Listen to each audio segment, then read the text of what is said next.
Hey friends, welcome to the Fireside. My name is Jake. Very happy to have you here today. Today we interviewed a king. This is my first king interview, and he was actually pretty cool. You would think a king would be kind of stuck up, but not this one. King Ruck is who we sat down with, and it was a great conversation. We talked about all kinds of things like running a shop, a busy kind of street shop or walk-in shop in Las Vegas, which is an experience that I've never had. Talked a lot about tattooing darker skin tones, and in fact, we talked about his ink company, new ink company that he has launched recently called King Ink, that is a line of black and gray inks that are focused exclusively, or that he designed to deal with some of the challenges of tattooing darker skin.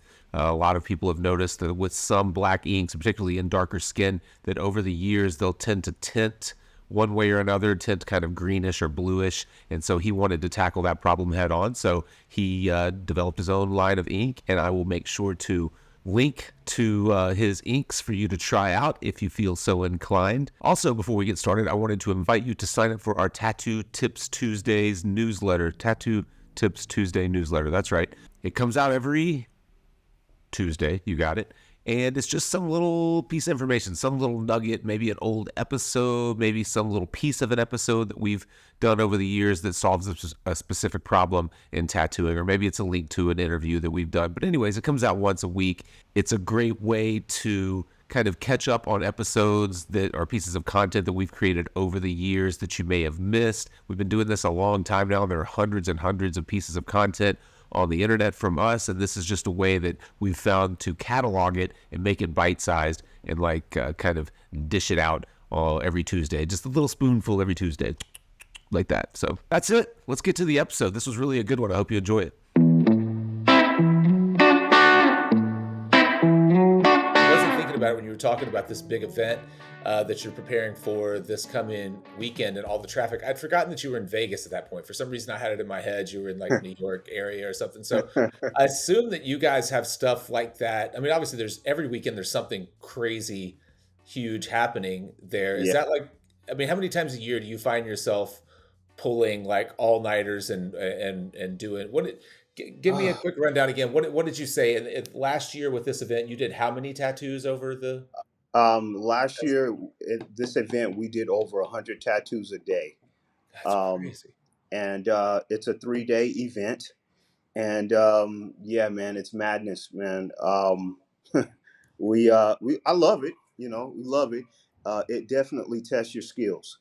You know, there is no way around. Like, I don't know, you can't just be comfortable. You're uncomfortable the whole freaking time, bro. You know what I'm saying? Mhm. But it's fun. It definitely challenges you just about in every corner. But at the end of the day, man, like everyone, we're all having a good time. I love it. Yeah, yeah.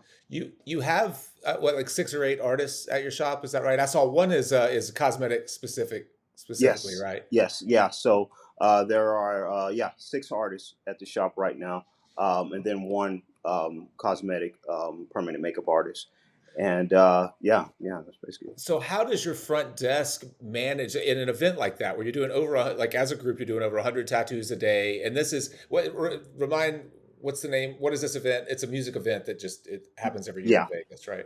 yeah. It's called Life is Beautiful Festival, Gotcha. um, and to answer that, I guess the best way without going into all kinds of unnecessary stuff. We call it marathon style tattooing. We've learned. I've kind of, I don't know. I don't want to say I've coined it, but I've kind of I do have a setup, man, to where everything is already pre-set up. Most of the people that's coming in are already they're ready. Everything is ready. So the artist is basically they sit down and they just tattoo next, and everything is totally set up for them. So they're just switching out their setups. There is no breaking down, going and doing a whole bunch of stuff like that. The only breaking down you're doing is your machines. You know. Hmm. Yeah. What about, and I'm assuming, I don't know that your artists at your shop all that well, but I'm assuming you've got a wide range of like skill sets, maybe some beginning artists and some really seasoned folks. And when you have dozens of people at a time rolling through the door, I mean, is your front desk pretty competent where they're like, ah, man, so and so probably isn't quite ready for that one yet, so you're gonna have to wait an hour until this guy's done. You know what I mean? um, you know, we tried to make all the designs simple enough so that anyone can take them on, to avoid that. Gotcha. And everyone in the shop has to they have to have a certain skill set. Even the what we call the beginners still have to be comfortable with you know different styles of tattooing. Being able to be comfortable with smaller to larger needle groupings and knowing when and when not to use them. You know, um, and just like we call it like walk-in artists on steroids, man. Like everyone has to just you got to know when they come in there. You if you don't, and if you're wasting your time, then you're gonna you're not gonna really make that much money. You know what I'm saying? Because there's still a percentage at my shop, Hmm. and if you're going to you know if you're going to take 2 hours on a tattoo that is only $100, shit, man, that's probably you're not really making. You know what I'm saying? Now Hmm. that doesn't mean that we're like hurry, hurry, hurry, go through. You just have to, you have to know. You have to be a tattooer that understands your timing and what you need to get that tattoo done at a Yeah. good amount of time so you can move on to the next. Yeah, yeah, just learning to be efficient. I think that's one of those things that you get at street shops, and people like myself and a lot of other people who I find on this show that have slowed down. Maybe they're taking on larger scale stuff, or maybe they're working on very specific styles of tattoos, and they have a waiting list and a clientele. That's the first thing I believe that you really start to lose. That's really valuable is that kind of sense of urgency, that need for efficiency to like pull a line and it be there, to get a Right, color blend and it be there, rather than being like, oh man, I've got next session to kind of bump back through that, or I've got, right, this like, right. when you move to these day rates where like for me, it's a flat rate. And if it takes me 6 hours, cool. If it takes me six and a half, I don't care. That's fine. I don't have any place else to be. Right. And so like I can kind of, like Yeah. see how the day goes. And I've definitely like you would fire me within 3 or 4 hours of working for you. I would be so slow and terrible. uh, you know, um, because myself, I'm also on date rate too, and I've also slowed down. Um, and I remember, um, doing. So animals are my favorite thing to tattoo, whether it's realism, neo traditional, American traditional, new school. It doesn't matter. Just as long as I'm doing animals, man, I always love to tattoo them. But I found that anytime I did an animal, I would I would blow through it, and I would be charging this hourly, and I'm not getting the most out of the tattoo that I like. Shit, man, I should be making more money, Mhm. and so I started realizing, hey, I should be charging a day rate so I can get background done and do all this kind of stuff, and it's a set thing. With all that being said, though, um, being able to tattoo in an environment like the Life is Beautiful Festival and so many other festivals and things that go on in Las Vegas, it kind of brings me back. It brings me back. I never lose that knowing that, hey, I need to commit to making that line. When I hit that line, I need to commit to making that shit crisp, strong, and one clean, straight pass. Um, and I don't know. No offense to anyone, but I feel like it don't allow me to get lazy. Where Mhm. I'm like, you know what? I'll get to it next time. It's more or less like shit, man. You know, I get it.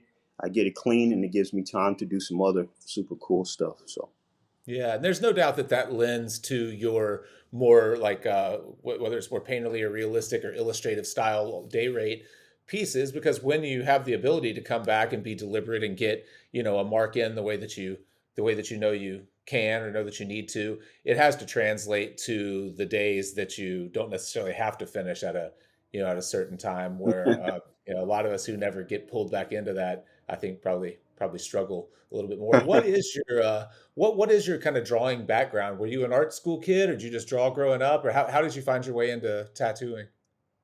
So it's kind of crazy, but I've been an artist since I guess my birth. My mother was an artist, and she gave myself and another one of my brothers that gift. She realized that gift. I think when I was either 3 or 4, and I was trying to translate something, or I was trying to tell her something, and I ended up drawing it to get my point across. And I think she realized then that I was an artist. My brother, that's a few years older than me, he was already drawing. So it just kind of came. Now, fast forward, me getting into tattooing, or just how, um, man, from watercolor to acrylic to oil to airbrush.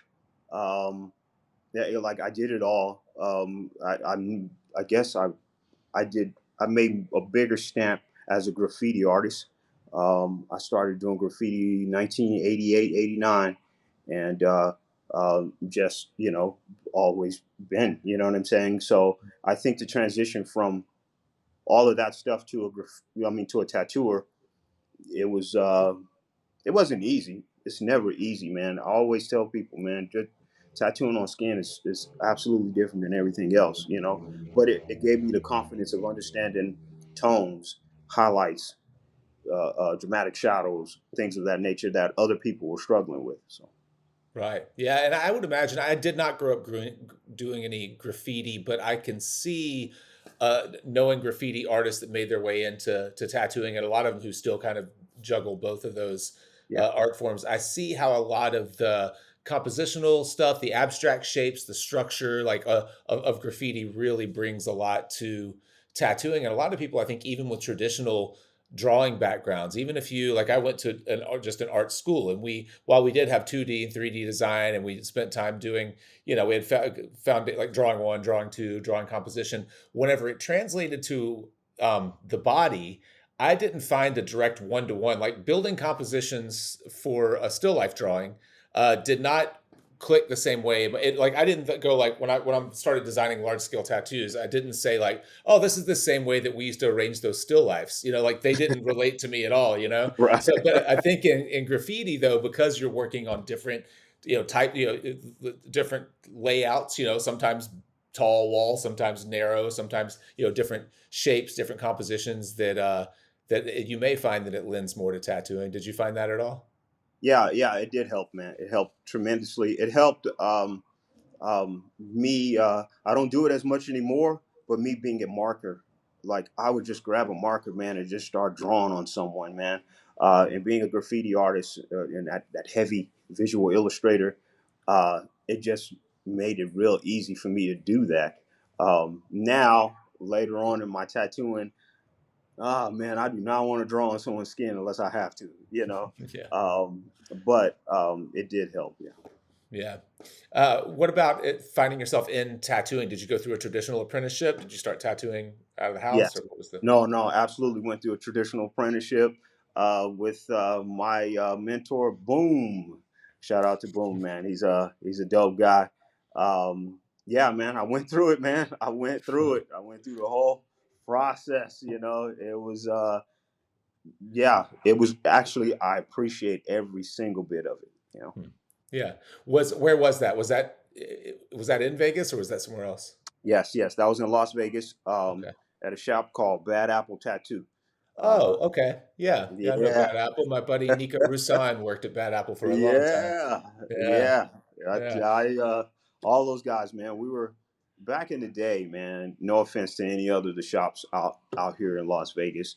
Back then, when before the huge boom of tattoo shops everywhere and tattooing and stuff like that, Bad Apple was known to bring in, like, everyone in that shop, man, was hard. Everyone swung a big bat.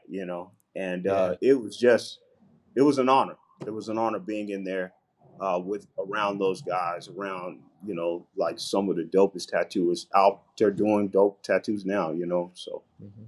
DJ Tomby was at Bad Apple, wasn't he? Oh Yeah, yeah, I work with him. That's my yeah, guy. He yeah. came. I just had finished. I think I was about a year into finishing my.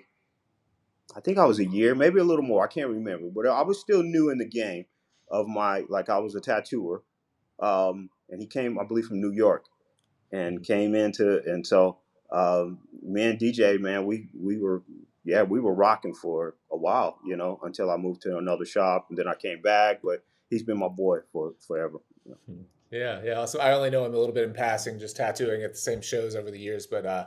But my a guy Nico Roussan, who's been, I don't know if he's there anymore, but he was there for a while. He came from France, and his first guest spot was at my old shop in Memphis because he was an Elvis super fan. And so, like when he came to the United States, his first stop, like he had blinders on. He's like, "I'm going to Memphis. I'm going to Graceland first," and that's what he did. And like he just happened to find us. Was like, hey, I'm an Elvis fan. I'm a tattooer. I want to do my first guest spot in the U.S. and I want to do it there. And so we got to be friends, and he came through. But he ended up permanently at Bad Apple after a while. So small world. Yeah, that's Yeah, cool, man. That's yeah, awesome.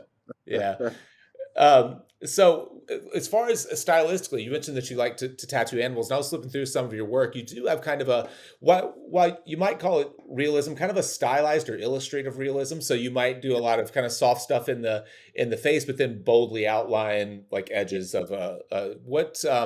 How did that evolve in any particular way, or any kind of influences in particular? Or? Just being understanding that old school kind of perspective, bold lines, man, hold, but nothing against all my guys that, use contrasting colors to make lines and, things of that nature. But I just love bold lines, man. I love bold lines. So yeah, it was a kind of stylistic thing that I just kind of evolved into. Um, and if given a chance, yeah, I'll probably throw a bold line on something. Don't Mhm. have to, but if given a chance, yeah. So Hey, sorry to interrupt, but I wanted to invite you to join the Inside Fireside Tattoo Club. That is the place where my friends and I, my tatty friends and I hang out and draw pictures together and critique each other's work and do all kinds of fun stuff. We have drawing nights. We have little drawing competitions, challenges. We do technique talks where we bring in artists from outside the group and dive deep into their techniques and the gear that they're using and the needles that they're using and all their processes and all that kind of stuff. And you get to ask questions of people that you may never get a chance to meet otherwise, some really, really high level artists. So we recently had Jackie Sandylands on. This month, we're going to have Tom Strom in the group. And the cool thing is, once you're a member, you get access to all the previous technique talks, previous recordings of all the events that we've done in the Inside Fireside Club. So you don't just have to, if you're not into live stuff, you can go back and just go through our library of content. And the club's almost a year old now, so we're starting to build a decent chunk of content. So that's it. Let's get back to the episode. Thank you. Yeah, yeah. And a decent mix. At first, I thought you were primarily a black and gray tattooer, but as I flip through, you do a lot of blend, some full color pieces, but it seems like more yeah, often you'll kind of blend the two, like maybe a pet portrait that's in black and gray with some color floral stuff or something, framing it, that type of thing. What's your yeah. approach on kind of on blending the two? That's one of those things I think is challenging for people if you have a black and gray subject matter and you're using color to frame it. A lot of times, maybe if the color is super high key or contrasty, it tends to grab the attention. So do you Yeah. think about that when you're planning? You know, that's a good question, man. Let's see if I can answer this correctly. I don't know if I think about it that much, but visually, I do know that, splashing colors, there's a couple ways behind it, man. Half the time people don't want to go the extra two more sessions, so they're like, hey, how can we, work this out, so it'll be like, well, I'll splash some color in and we'll make it creative that way. That's one way, that's one thing. The other thing, to make it creatively, like, I don't know, man, it was one of those, I remember being inspired by the guys in Europe, with that real heavy dark, like, they don't really water down they're black. They understand, like, what is it? What's the word?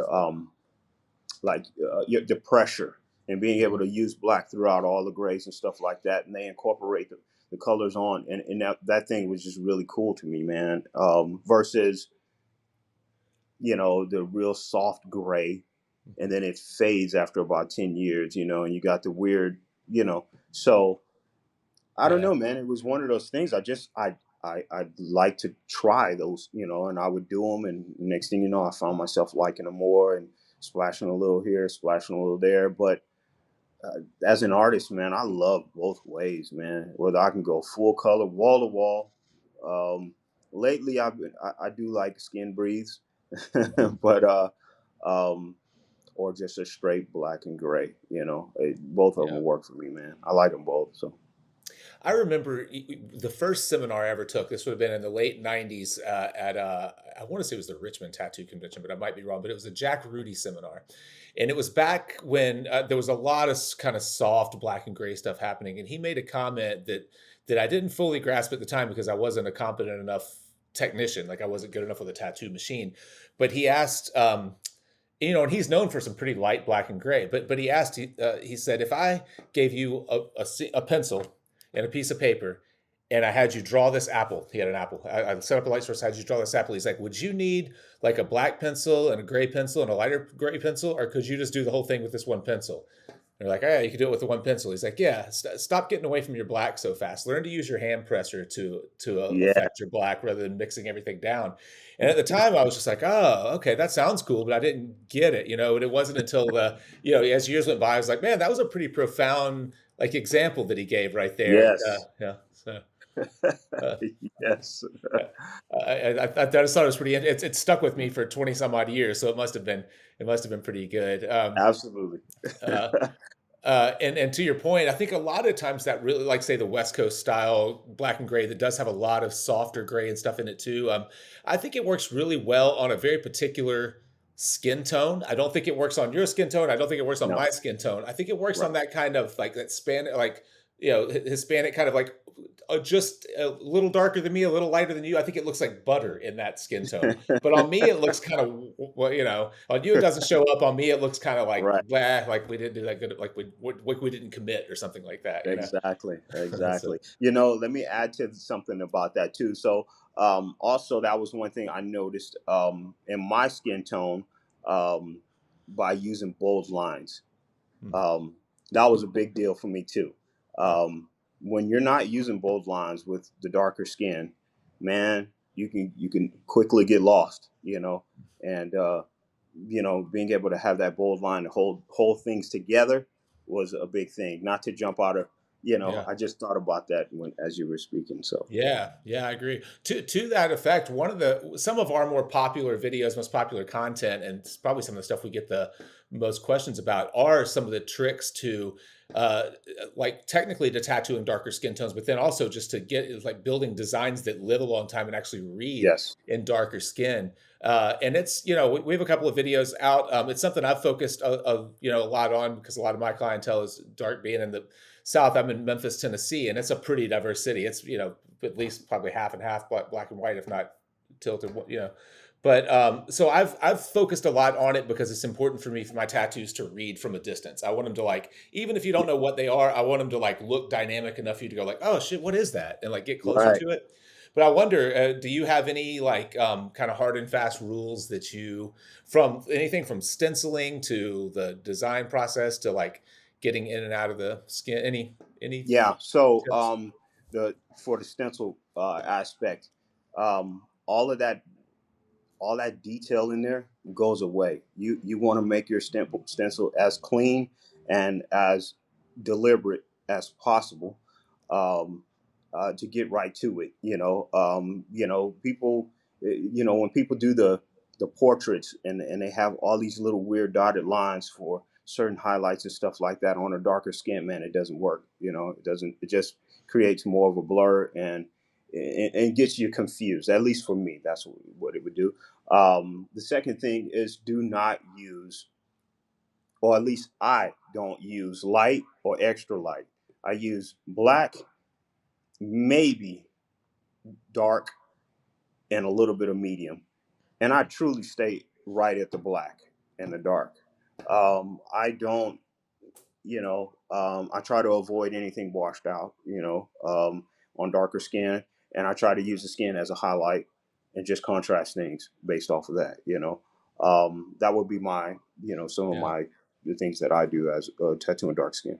Yeah, and one thing that I think that is important in the preparation standpoint is that you're using reference that has strong light source, so you can use things like cast shadows, like a clear Yes. separation of dark and light forms, so that you're not trying to invent that with slime. And I think that's the problem a lot of times with portraits. People come in with their favorite photo of their grandma, and it's like, yeah, but that photo, I mean, it's a beautiful photo, but it doesn't work as a tattoo. You have to be able Right. to recognize and say like, Yeah. that, man, bring me 10 other ones. Let's find one that we can make work, you know? That's right. That's right. Absolutely. Um, and it's for me. I've noticed it's been there's a trick to it. You can't. Some people don't understand. They like, hey, I got this photo, and this was a professional photo. I want you to tattoo it. And being able to talk to someone that says, hey, the skin tone is not going to allow for that photo to come out the best way tattooable, So and that's for me, that those are always the things that, if I can talk to someone and teach them or at least get them to understand, then usually, yeah, when I get to that point of tattooing, with shadows and all that stuff, man, yeah, it falls Yeah. out good. Yeah, yeah, that I get it. That's a good point. Someone's like, "Hey, I think this is my favorite photo. It's a great photo. It was taken by a professional photographer." To your point, and it's like, it gets to the point where you have to go like, "Look, you did a great job finding the tattoo artist to do your work. Now you just have to trust me." And I'm telling you, this one's not going to work. Right, right. Your work is done here. You chose me, so let me take it from here. Right, right. Good. That I'm gonna use that one. I'm gonna use that All one. right. Um, so let me ask you, you've done a little bit on, made the kind of the TV circuits, Ink Master. What was the other, you mentioned another, like aquarium, or what was the Yeah. other show that, So what, the other show was called Tanked on Animal Tanked? Planet. Yeah, yeah. Okay. I actually did that before I did Ink Master. Okay. There wasn't any tattooing. Hmm. Um, there was, but they didn't really, they didn't really show too much tattooing. But that was my first like true taste. I did a couple other things like Real World, more Oh. behind the scenes stuff. Hmm. Um, but that was the first taste of like front and center, TV Yeah. show kind of thing going on. And then yeah, I went to Ink Master and competed in Ink Master quite a few times. Yeah, yeah. I wonder what I've had quite a few people on the show who've been, on my show that have been on Ink Master or Best Ink or a few of the other ones when they were around, and I've gotten a wide range of opinions on their experiences. Some folks, like my buddy Jesse Smith, who's been on a few times, he learned a lot. He really credits Ink Master with pushing him outside of his box and things like that. And then I won't mention folks who didn't care as much for it, but I've got I have a few folks that have been on that you can find if you search our show that had a less, not great things to say. What was your experience just with the TV stuff in general? My experience was great, man. I loved it. I learned a lot from it. Um, shit, man. There's so many things. It would take 3 hours, 4 hours to go through, but if I can break some of them down, number one, yes, the being like so. Ink Master. We'll start with Ink Master. They put us under a certain time bracket, and you know, prior to me going on the show, man, there's no like I knew nothing about time. You get it done whenever you get it done. That was the way that I worked prior to that, and you can absolutely argue that that's not a bad thing. But what Ink Master did was it taught me basically to like to be better about my timing and to know what I can and I can't do and how to do it and how to execute certain things. Shit, man, that's been a blessing in disguise for me. And just competing, you know, at a high level. Um, it was awesome. Everything, you know, Ink Master was cool, man. Like, no, I didn't win. I did all right. I did all right on season 4. I could have did better, but I did okay, you know. Mhm. And but meeting all of the guys and gals that were on there, and then my exposure, I was able to meet people that I probably would have never, like, they wouldn't have looked at me, you know, at all. So, like, Ink Master's been a help, man, in so many ways, you know. Yeah. Yeah, I could certainly see that. And it's funny, it kind of comes back to what we were talking about with having this festival coming through and having to get efficient and know what you can do, you know, what you have time Yes. to do. And I can remember when the shows first started coming around and you saw timing, and my response, like so many others, were just like, well, I'm not trying to be the fastest tattooer, you know, like Right. that's not Right. something I'm looking for, you know. And that was just Right. kind of a way to dismiss all the new stuff that was coming on because we didn't know what else to think of it, you Right. know. But Right. I certainly see that there'd be, you know, a lot of value in learning to perform under that pressure. And like you said, I think the biggest thing is knowing what you actually can do. Like, what, you know, with Yes. this design, there's a dozen things that can happen within it. Yes. Like, how many do I have? What's my hierarchy? What has to get done and Right. what doesn't, you know? Absolutely. Absolutely. And that was a big deal, man. Like, that was a big deal for me in particular, where I can look at something and say, hey, you know what? 6 hours? Uh, nah, that's not a good idea. But I do know what's a good idea, and I can execute something that's absolutely as challenging as that, you know, without getting myself beat up or hung up, you know. And that translated into the tattoo world and everything that I do every day, you know, where I can look at a tattoo and someone can come in and say, hey, you know, I want this grandiose, outlandish design. And you can say, yeah, you know, that's cool. Um, Here's my day rates. This is how many times or whatever. Or you can break that shit down, you know. If they have a budget of, I don't know, whatever, I have a budget of 6,000, you know. Well, all right, you know, let's try to figure this out. It made things a lot easier for me to work with things. So, Yeah. uh, and then just like um, saturation, lining, um, all of those things that the show spoke on. Like, people always get mad, and you know, no one likes to be criticized, man. Everyone is their own, you know, I'm the best, I'm cool. Everyone has an excuse for their fuck up, you know what I'm saying? And I don't know, man. Ink Master taught me, like, hey, you know what? If that line isn't good and if someone sees it, then it's not good. You know what I'm saying? There's no fucking excuse. You just need to learn how to get better and more efficient with, you know what I'm saying, your skill set. And man, it made me a stronger, you know, better artist. Yeah.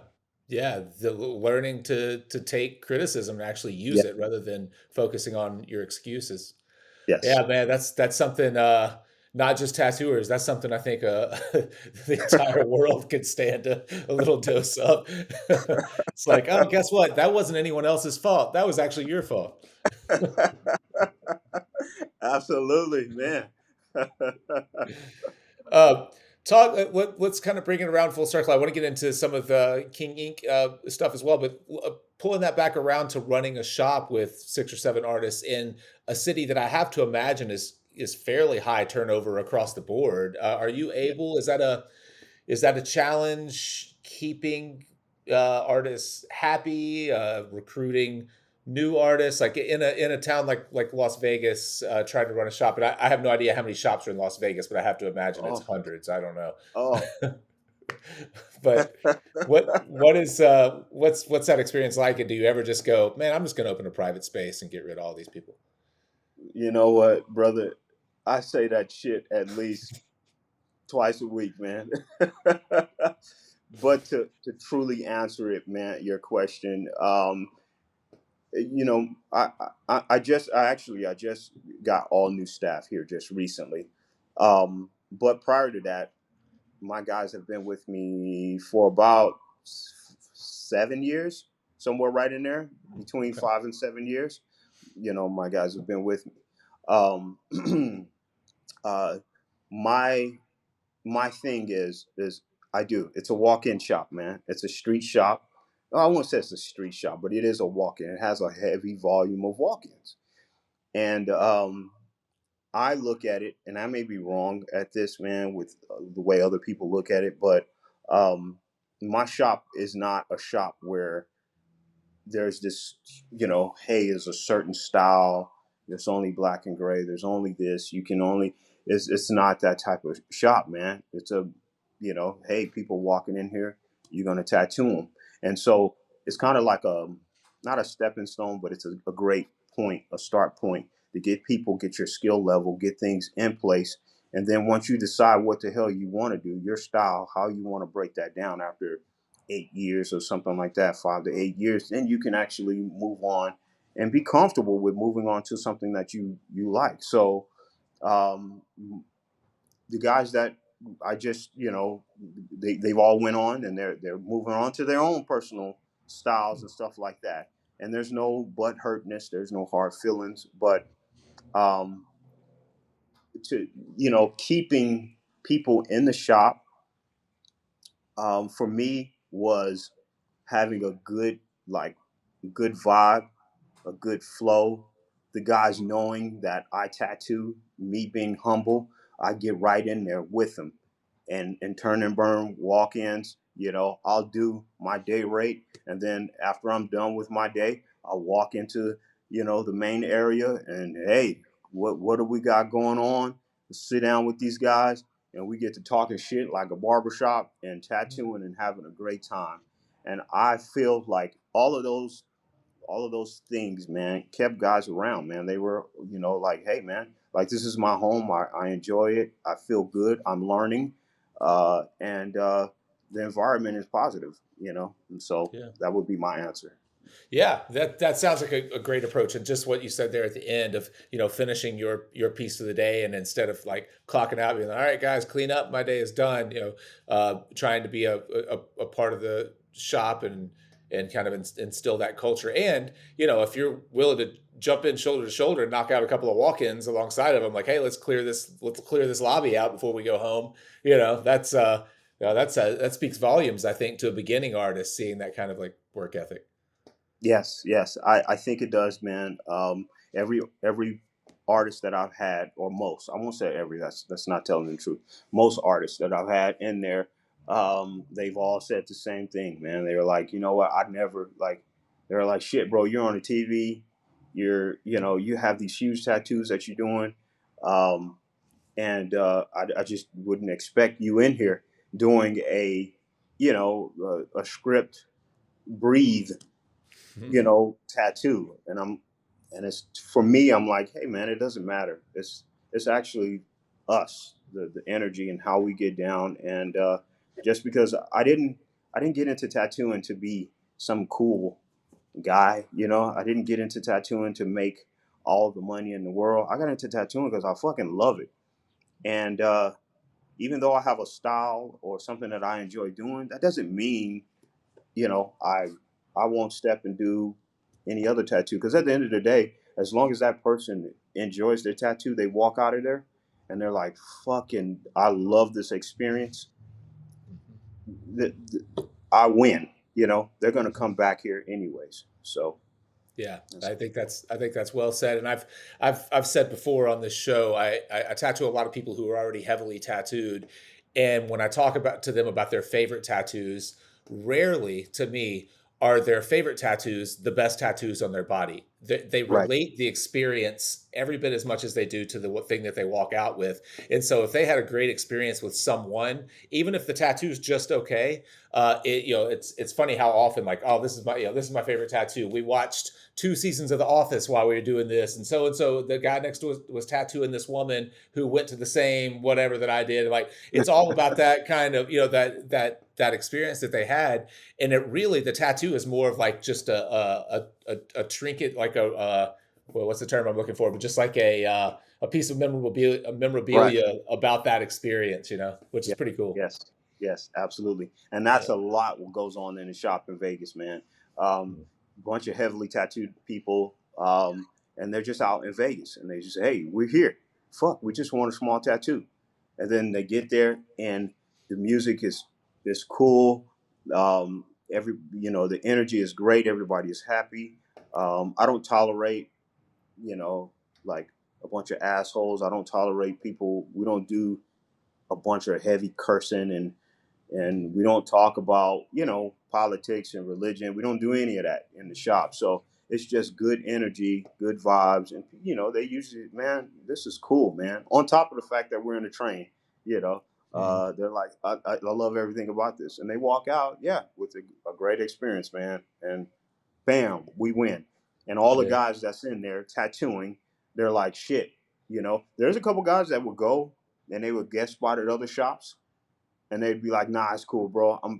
I'm back here, man. Like, nah, there were some kick ass artists over there, but bro, we have a good time here, Yeah. So Yeah, that's awesome. Well, let's as before we wrap it up, let's get a little bit into you getting into the ink business as if you didn't have enough to do. What brought that on, and then let's talk just a little bit about your approach to it and why you chose the route that you did. But by I mean the route that you did of just starting with like a straight kind of black inks and not a full, kind of color line. Let's just start at the beginning and kind of go through this journey that you're embarking on. yeah. Jumping into the ink game, man, so scary. It really is, man. As much as I love to tattoo, and I've tattooed for some years now. Um, shit, man, it's a whole new experience, man. It's different, it's new, and I'm learning, But Yeah. I got into it a couple reasons. The first thing was me tattooing darker skin, um, and learning about inks that you know tattoo that sit well in dark skin. There's a lot of blacks out there, man. A lot of black inks. Um, my favorite before I knew anything, still is my favorite, um, was Dynamic. Dynamic and Sumi. Mhm. They're easy. They go in real easy. It's always a cakewalk. But healing, when they heal, um, the healing isn't always the best. Meaning, like, it's light, or it has that greenish kind of tint to it. And I have it all over my body, you know. And so man, I felt like I want to try to figure this out. No one has even touched this. No one wants to. It seemed like no one wanted to touch it. So I said, hey, I'm going to try and figure out. I'm going to talk to chemists. I'm going to talk to a bunch of different people, dermatologists, all just a bunch of people, and try to figure this thing out. How to get black in and not have that greenish, weird, hue after about 5 to 6 years. Um, but I still wanted to keep that, because I use Zuper, and Zuper was always like it stayed pretty black, but I'm not familiar with like it. Zuper. Zuper, What is it? Zuper, yeah, Okay. Zuper black. Hmm. But it's like it's like oil, man. Like, it's thick, Yeah. and it's like, or tar, I guess you would say. It's really thick, and it's a pain in the ass to work with. And so I was like, hey, I want something that's thin, that goes in really easy, like Dynamic, but holds and stays black forever, Mhm. like Zuper, like some of these other European black inks that I've used. And so that's what got me into it. That's what started me into it. Yeah. Um, I never wanted to do any colors, because I don't know. I felt like colors are cool, but I don't know enough yet. I Mhm. wanted to take one step at a time. I know well about black, and I know how. And so I was like, okay, I'm going to start with black. And then just to be honest with you, man, I don't want to step on any of my fellow ink Mhm. companies' toes so aggressively. Like I I felt, even talking with a bunch of the guys, because I remember being sponsored by Fusion. I was sponsored by a few different companies, and they're still my friends. I'm still cool with them all. And so I didn't want to just jump out there and be like, yeah, I got color. It was one Right. of those things where it's like, hey, we'll start small, kind of like the way that I do in my shop, my tattoo shop. We'll start small and we'll grow. And I'd like to be respected into this industry as well before I just take on colors and stuff like that. But that's basically how I got into it, man. It was more or less just trying to find a good black for myself. Yeah, so really trying to solve a problem that you didn't feel like had really been properly addressed. So, there are a lot of color options out there. Well, there are a lot of, options of all types of inks, but you felt like for dark skin in particular, something that is, because I'm with you. Some of the blacks that I feel like were really rich and saturated and healed, they're thick and creamy, and you can't line with them, and you don't really Right, necessarily water them down to shade with. right. I like you, I've been using dynamic forever, and then I went and bought their triple black once, and I ended up barely using it at all because I didn't like to line with it. So it was like, ah, man, like it just kind of sat there.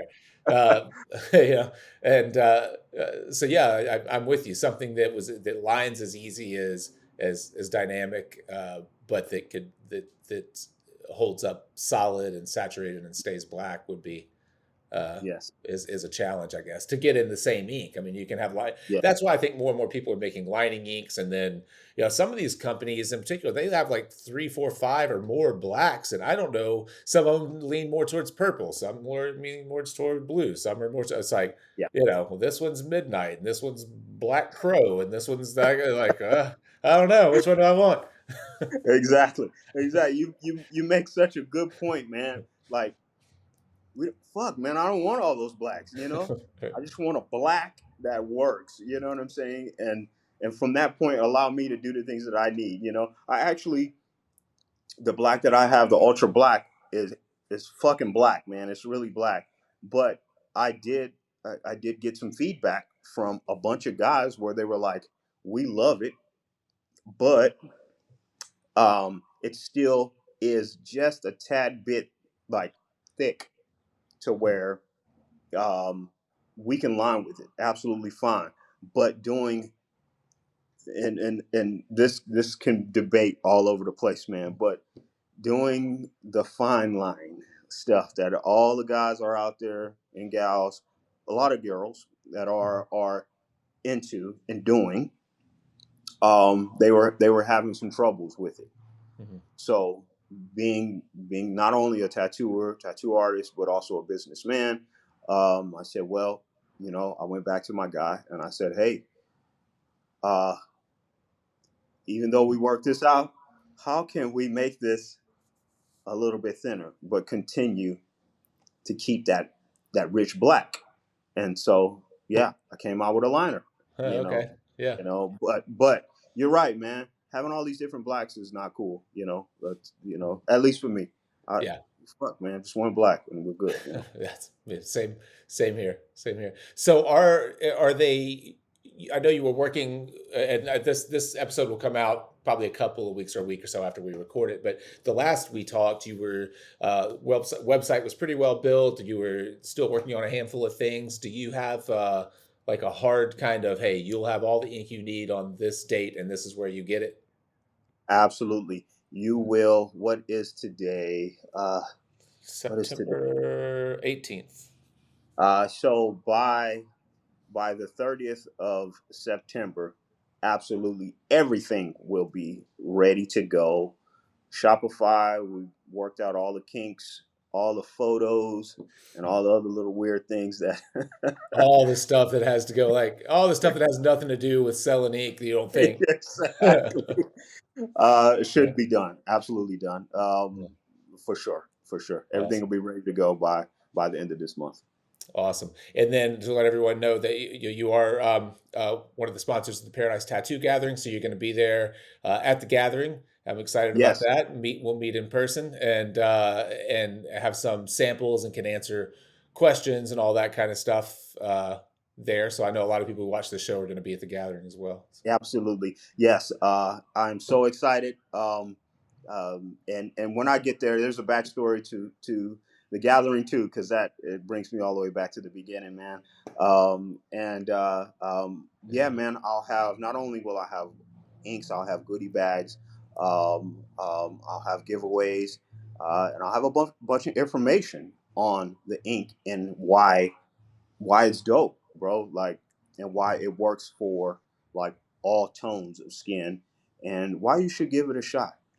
I'm not telling anyone to say, "Hey, dump all your other stuff and only use mine." You know what? Mine's will speak for itself. So all I just say is just give it a shot, and let me know. Hey, I'm an artist too, so I use the shit every day. And yeah, I'd love to talk to everyone, man, and let's have a great Awesome. time there. Yeah, man, I'm excited. I can't wait. Yeah, I do remember you saying that you were at one of the very early gatherings. Yes. You went to one in Colorado, not in Jiminy Peak, Yes. right? Yeah. Yeah, the one in Colorado. So I wasn't able to get to Jiminy Peak because you guys sold out. Yeah, So I had that to one go the sells out. following. Yeah, Yeah. it's the hotel that sells out so fast, I think. And even right now, I don't have a room yet. It's like 3 Oh weeks my. from the event, and I don't have a room because I don't know why. I booked a Fireside room for a lot of our inside. We have the Inside Fireside Tattoo Club, which is a group, a Discord group that we just all kind of work together and help each other draw better pictures. So I booked a room for the tattoo club, and everyone, like, it sleeps like six, and everybody's like, yeah, I'm in. Everyone paid their part, and I realized, like, oh, I didn't save a spot for myself. I gotta get another one. So might be sleeping on Oh somebody's man. floor, but I Oh am. no. Hey brother, I think I got two twin beds, man. All right, perfect, man. I appreciate that. Well, if people want to keep up with you, keep up with your work. What is Instagram the best place to get you, or your website, Uh, or? yeah. Instagram probably is the best. So whether you're going on my Instagram, which is the real King Ruck, or you can go to the ink, which is King Tattoo Ink, uh, or you can go to my shop, Black Spade Tattoo. I'm at all three of them, man. Um, give me a moment if I don't answer the DM. I'm juggling 1,000 things at a time, but those are the places to find me. Or you can just on my email, man, and that's blackspadetattoo@gmail. Everything funnels to that email. Gotcha. Cool, man. I'll make sure to put all that stuff in the show notes so people can just click and not have to remember any of it. But man, thanks. I appreciate you taking the time. I enjoyed the conversation. Jake, it was awesome, bro. It is Yeah, absolutely. I'm super excited. I'm excited to actually hang out with you, man, in yeah. person. Me And too. I love everything that you're doing, man, Fireside wise. Thanks. It's super awesome. My hats off to you. And yeah, man, it's this growth, and this is everything about all of this with us, man, is absolutely awesome. And I'm excited and happy, man, to be a part of all of this, man. Thank you so much, Man, brother. same here. Thank you. I appreciate you taking the time. Hey, thanks so much to Ruck for taking the time. I'm excited to see him at Paradise Tattoo Gathering just in a week or so from now. Probably by the time this comes out, we'll be there. I want to thank you for taking the time to watch or listen to this episode, and thank you for supporting what we do for all this time that we've been doing it. I'll catch you the next time around.